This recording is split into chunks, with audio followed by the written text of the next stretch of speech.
गाय के साथ कभी नहीं करना चाहिए। ये 6 काम गाय को राष्ट्रीय पशु बनाए जाने और इन्हें मौलिक अधिकार दिए जाने की बात हो रही है, तो सवाल उठता है कि गाय जब भारतीय संस्कृति का अहम हिस्सा है, तब भी गाय के साथ लोग खराब व्यवहार कैसे कर लेते हैं। गाय दर दर भटकती रहती है, भरपेट इन्हें चारा तक लोग नहीं देते हैं। गाय जब तक दूध देती रहती है तो उनकी सेवा होती है, और जैसे ही गाय दूध देना बंद कर देती है, लोग इन्हें उनकी किस्मत पर छोड़ देते हैं, सड़कों पर और गलियों में भटकने के लिए। ऐसे में गोवंशी जीवों को कोई डंडे से मारता है तो कोई उनके ऊपर पानी डाल देता है, कभी वाहनों से इन्हें ठोकर लग जाती है तो कभी बीमार होकर दम तोड़ देती है। ऐसे में जरूरत इस बात को जानने की भी है कि गाय को लेकर शास्त्रों में क्या कहा गया है। गाय के साथ आपको कैसा व्यवहार करना चाहिए, ऐसा करने से पाप का भागी बनता है। व्यक्ति गाय को कभी भी मारना पीटना नहीं चाहिए। शास्त्रों में गाय को माता का दर्जा दिया गया है। गाय को मारने पीटने वाला माता को मारने पीटने वाले के समान पाप का भागी माना गया है। ऐसे लोगों को घोर नरक में वर्षों तक कष्ट भोगना पड़ता है। अगले जन्म पशु योनि में जन्म मिलता है। कथा है कि गौतम मुनि ने गलती से गाय को डंडा मार दिया था, जिससे गाय की मृत्यु हो गई, और इस पाप से मुक्ति के लिए इन्हें वर्षों तपस्या करनी पड़ी।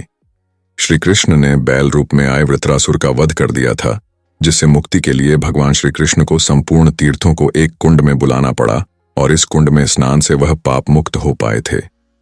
जो लोग पानी पी रही गाय को भगाते हैं, वह घोर पाप के भागी बनकर नरक भोगते हैं, ऐसा पुराणों में बताया गया है। जबकि जो लोग गाय के लिए प्याऊ और चारागाह बनवाते हैं, वह महाभाग्यवान होते हैं। ऐसे लोग घोर पाप से मुक्त होकर स्वर्ग पा जाते हैं और बड़े ही धनवान कुल में जन्म लेकर सुख भोगते हैं। दर दर भटकता है ऐसा व्यक्ति आराम कर रही गाय को कष्ट देकर नहीं उठाना चाहिए। कहते हैं, जिस स्थान पर गाय बैठती है वहां से नकारात्मक ऊर्जा समाप्त हो जाती है।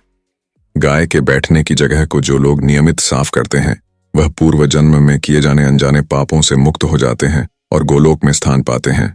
गाय को डंडा मारकर उठाने, पानी डालकर उठाने से मनुष्य पाप का भागी बनता है और अगले जन्म में उसे दर दर भटकना पड़ता है। शास्त्रों में बताया गया है कि गाय का दूध उसके बछड़े के लिए होता है। गाय के बछड़े से बचा हुआ दूध ही मनुष्य को लेना चाहिए, लेकिन कुछ लोग एक बार गाय को दूह लेने के बाद फिर से बछड़े के लिए बचा हुआ दूध भी दूह लेते हैं।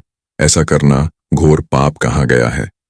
ऐसे दूध को दूहने वाला और ग्रहण करने वाला दोनों ही पाप के भागी बन जाते हैं, महापाप का भागी बनता है। ऐसा व्यक्ति, शास्त्रों में कहा गया है कि गोवंश यानी गाय और बैल के पीठ पर नहीं बैठना चाहिए। इनके पीठ पर बैठने से महापाप लगता है। ऐसे लोगों को नरक की यातना भोगनी पड़ती है। एकमात्र महादेव के अंश के उत्पन्न नंदी ही गोवंशी हैं, जिस पर स्वयं महादेव और महादेवी सवारी करते हैं। क्योंकि नंदी ने स्वयं अपनी इच्छा से महादेव की सवारी बनना स्वीकार किया था। ऐसी गाय के दान से लगता है पाप। शास्त्रों में गाय के दान को बहुत ही महत्व दिया गया है, लेकिन ऐसी गाय का दान कभी नहीं करना चाहिए जो बूढ़ी और बीमार हो। कठोपनिषद में नचिकेता की कथा भी इसी संदर्भ में है, जिसमें नचिकेता ने पिता द्वारा बूढ़ी गाय को दान करने पर आपत्ति जताई थी।